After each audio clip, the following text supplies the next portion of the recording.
बदलेगा नजारा ग्राम पंचायत राज नरहरपुर का, बदलेगा नजारा ग्राम पंचायत राज नरहरपुर का।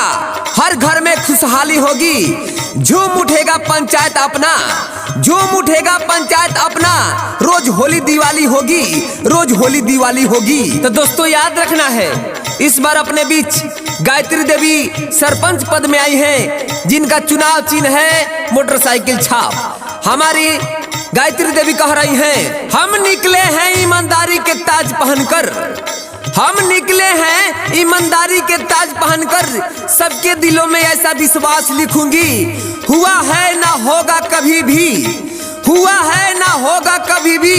ग्राम पंचायत राज नरहरपुर में ऐसा इतिहास लिखूंगी, ऐसा इतिहास लिखूंगी। तो याद रखना है मोटरसाइकिल छाप, मोटरसाइकिल छाप। हमारे गायत्री देवी के पुत्र अरुण यादव, भोला यादव कह रहे हैं, हमने कदम बढ़ाया है विकास के रास्ते पे, हमने कदम बढ़ाया है विकास के रास्ते पे, इसे कभी रुकने नहीं दूंगा।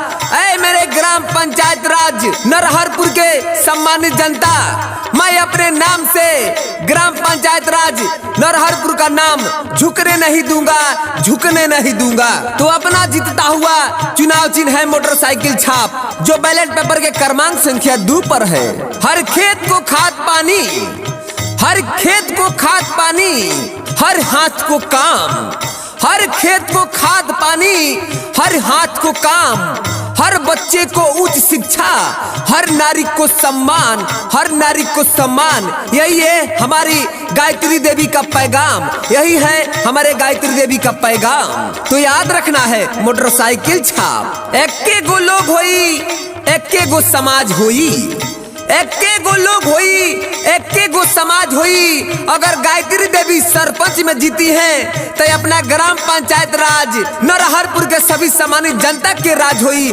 सभी सम्मानित जनता के राज होई। तो याद रखे के बाद अपन चुनाव चिन्ह मोटरसाइकिल छाप, जौन बैलेट पेपर के क्रमांक संख्या 2 पर बा, भूले के नहीं खे। माता बहन भाई बंधु के बतावे के बाद मोटरसाइकिल छाप अपन निशानी है, जौन बैलेट पेपर के क्रमांक संख्या 2 पर बा। ऐसे कहे के बाद यही पर मोहर लगावे के बाद अपना गायत्री देवी के भारी से भारी मत से विजयी बनावे के बाद।